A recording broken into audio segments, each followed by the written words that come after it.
Sixth purpose, to bring the members closer together for the purpose of teaching a simpler, more natural way of life.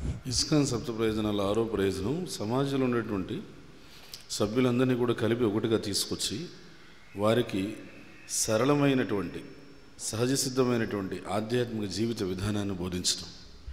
We are discussing about demons killed by Lord Krishna. We finished Putana, Shatakasura.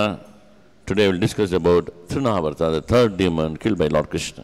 మనం శ్రీకృష్ణ జన్మాష్టమి వస్తున్న సందర్భంగా దేవదేవుడు శ్రీకృష్ణ భగవానుడు సంహరిస్తున్నటువంటి వివిధ రాక్షసుల యొక్క ఉదంతాలని చరిత్రలను మనం చెప్పుకుంటూ వస్తున్నాం. పూతన సంహారం చెప్పుకున్నాం, శకటాసుర సంహారం చెప్పుకున్నాం. ఈ రోజున మనం తృణావర్త సంహారం చెప్పుకుందాం. Trinavarta, we know that he came as a demon, whirlwind. In form of whirlwind he came and carried away Krishna to the sky. We want to kill Krishna, but Krishna killed him. Naturally we can say, not killed him, Krishna liberated him. తృణావర్తుడు అనేటువంటి రాక్షసుడు ఎవరో మీకు తెలుసు. సుడిగాలి రాక్షసుడు. ఈ సుడిగాలి రాక్షసుడు బృందావనంలో కృష్ణుని సంహరించడం కోసం వచ్చాడు. ఆ ప్రయత్నంలో కృష్ణుడిని ఆకాశంలోకి ఎత్తుకువెళ్ళాడు. కానీ కృష్ణుడే ఆ సుడిగాలి రాక్షసుడిని అతని మీద ఎక్కి కూర్చొని అతన్ని భూమి మీదకి పడవేసి సంహరించాడు. So who was he in the previous birth? He was a king from the Pandya kingdom. Pandyas, Pandya king he was. His name was Sahasraka. Was a disrespected Durasmuni. Once he was moving with many beautiful damsels, queens. As he was walking, Durasmuni came, but he never bothered to respect him also. ఎవరు ఈ తృణావర్తుడైన సుడిగాలి రాక్షసుడు అంతకుముందు జన్మలో అంటే పాండ్య దేశం యొక్క రాజు సహస్రుడు అని ఇతని పేరు. చేసిన పొరపాటు ఏమిటంటే దుర్వాస మునిని అగౌరవపరిచాడు. ఒకసారి ఇతను మంది మార్బలంతో చెలికత్తెలతో పరిచారికలతో రావడంతో వెళ్తూ ఉండగా దుర్వాసమునట్టుగా వచ్చినప్పుడు దుర్వాసమునికి ఇవ్వవలసినటువంటి తగిన గౌరవం ఇవ్వకుండా ఆ సాధువుని అగౌరవపరిచాడు. So Durvasa, as it is very angry person, is a partial incarnation of Lord Shiva, Rudra. So he became very angry and cursed him. You become a demon. మనకు తెలుసు దుర్వాసముని అంటేనే మామూలుగానే కోపం ఎక్కువ. ఎందుకంటే ఆయనకి శివుడి యొక్క పాక్షిక అవతారం రుద్ర, అందువల్ల ఆయనకి కోపం ఉంది. ఎప్పుడైతే ఈ విధంగా అగౌరవపరిచాడో ఈ రాజు సహస్రకుడు వెంటనే దుర్వాసముని కోపంతో శపించాడు. నువ్వు రాక్షసుడివై పుట్టు అని చెప్పి శపించాడు. So after the curse, as many demons they realized, immediately fell at the feet of Durasmuni, crying and pleading, please forgive me, forgive me. Then he was blessed. Sahasraka was blessed. Okay? Anyway, you're going to become a demon, but he'll be liberated by Lord Krishna's touch in Dwapara Yuga. కానీ వెంటనే ఆ శాపం ఎప్పుడైతే తీసుకుని మామూలే కదా, శాపం ఇచ్చిన తర్వాత కానీ కాళ్ళ మీద పడి ప్రాధేయపడి పది విధాల క్షమించండి, మాకు విముక్తి కల్పించండి, శాప విమోచనం కలిగించండి అని. అప్పుడు దుర్వాసముని ఏం చేశారంటే, సరే శపించేశాను, రాక్షసుడిపై జన్మించవలసిందే, కాకపోతే ద్వాపరయుగంలో దేవదేవుడు శ్రీకృష్ణ భగవానుడి చేత నువ్వు సంహరించబడి ఆ శ్రీకృష్ణుడి యొక్క స్పర్శ చేత నువ్వు ఉద్ధరించబడి ముక్తిని పొందుతావు అని చెప్పి దీవించాడు. What are the lessons we can learn from this pastime? మరి లీల నుంచి మనం నేర్చుకోదగినటువంటి గుణపాఠాలు ఏమిటి? Pride is the doorway to falling from grace, even for powerful and pious individuals. చాలా శక్తివంతమైనటువంటి ఎంతో ఉన్నతి సాధించినటువంటి అభ్యున్నతి సాధించిన వ్యక్తులైనా సరే ఆ స్థాయి నుంచి క్రిందకి పడిపోవాల్సిన పరిస్థితి ఉంటుంది. When you have this pride is the one which holds us in this material world. ఎప్పుడు ఎందుకు పడిపోవాల్సి ఉంటుంది?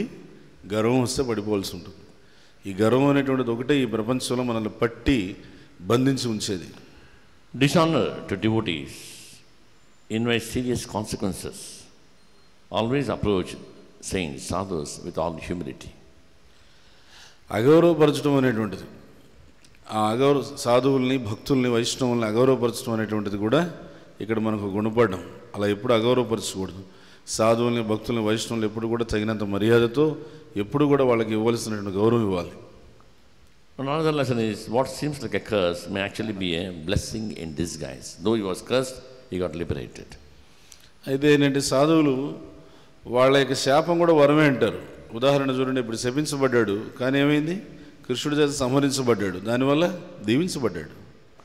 Another lesson is genuinely repenting with all humility, asking for apology, the curse will be removed and will be turned to a blessing. ఇంకొకటి ఏంటంటే ఇక్కడ నేర్చుకోవాల్సింది, ఎప్పుడైతే మనం పశ్చాత్తాపభావంతో నిజంగా నిజాయితీగా ఎప్పుడైతే మనం నేను తప్పు చేశాను అనేటువంటి పశ్చాత్తాపభావంతో మనం ఎప్పుడైతే ప్రార్థన చేస్తామో, క్షమాపణ అడుగుతామో, అప్పుడు ఏమవుతుందంటే ఆ శాపమే మనకి మన జీవితంలో పెద్ద వరంగా మారిపోతుంది. But another lesson is no one is too fallen to be touched or transformed by Krishna. His compassion extends to all the souls. ఇంకొకటి ఏంటంటే ఇక్కడ నేర్చుకోవాల్సింది, కృష్ణుడి యొక్క దయాగుణానికి అవధులు లేవంట. ఎందుకంటే ఎంత అంటరాని వాడైనా కానీ, ఎంత అధముడైనా కానీ, ఎంత శాపగ్రస్తుడైనా కానీ కృష్ణుడు అతన్ని ఖచ్చితంగా ఉద్ధరిస్తాడు. And when we sincerely accept Krishna in our life, he becomes the anchor of truth that protects us from being carried away by illusions. ఎప్పుడైతే కృష్ణుడు మనం నిజాయితీగా జీవితాల్లోకి ఆహ్వానిస్తామో, అదేమవుతుందంటే మన జీవితంలో మనకు ఒక నిజమైనటువంటి సత్యాన్ని మన జీవితంలో సుస్థిరమయ్యేటట్టు చేస్తుంది. ఆ కృష్ణుడు ఎప్పుడైతే మన జీవితంలో అలా ప్రవేశిస్తాడో, ఆ కృష్ణుడి వల్ల మనకు ఏర్పడినటువంటి సత్యము చేత భ్రాంతి నుంచి మనము ఎలాంటి స్థితిలో కూడా మోహానికి గురి కాకుండా ఉంటాం. So from Sahasraka we understand false ego and pride blinds us. ఇక్కడ సహస్రకుడి జీవితం నుంచి మనం అర్థం చేసుకోవచ్చు, మిథ్యాహంకారము, గర్వం అనే ఈ రెండు కూడా మనల్ని గుడ్డివాళ్ళుగా తయారు చేస్తాయి. Association with sadhus and devotional repentance can correct our path. సాధువులతో సాంగత్యం చేయడము, నిజాయితీగా పశ్చాత్తాపడడం, ఈ రెండు కూడా ఏంటంటే మన యొక్క మార్గాన్ని సరిదిద్ది మనల్ని ముందుకు నడిపిస్తాయి. And finally, Krishna's touch, in whatever way Krishna touches, even if it appears very harsh, it liberates us and uplifts the souls eternally. ఇంకా చివరిది ఏంటంటే కృష్ణ స్పర్శ. భగవంతుడు అది ఏ విధంగానైనా కానీ, ఆ భగవంతుడి స్పర్శ ఎంత బలంగానైనా ఉండని, ఎంత బాధించే విధంగానైనా సరే ఉండనియండి, ఏం పర్వాలేదు. భగవంతుడి స్పర్శ పడింది అని అంటే ఆ జీవుడు ఖచ్చితంగా ఉద్ధరించబడ్డాడు, అందులో ఇంకా ఎటువంటి సందేహం లేదు. హరే కృష్ణ కృష్ణ కృష్ణ హరే హరే, హరే రామ రామ రామ హరే హరే, హరే కృష్ణ. అన్ని వాంఛలను తీర్చే కల్పవృక్షం లాంటి వారు, పతితులను ఉద్ధరించేవారు, కృపాసాగరులైన వైష్ణవులందరికీ నా గౌరవపూర్వక ప్రణామం అర్పిస్తున్నాను. వాంఛా కల్పతరుభ్యశ్చ కృపాసింధుభ్యేవ చ పతితానాం పావనేభ్యో వైష్ణవేభ్యో. अनंत कोटि वैष्णव वृंद की जय. नमाज शहीदास ठाकुर की जय. शिला प्रभुपाद की जय. शिला गुरुदेव की जय. निधाय गौर प्रेमानंदे हरि हरि बोल.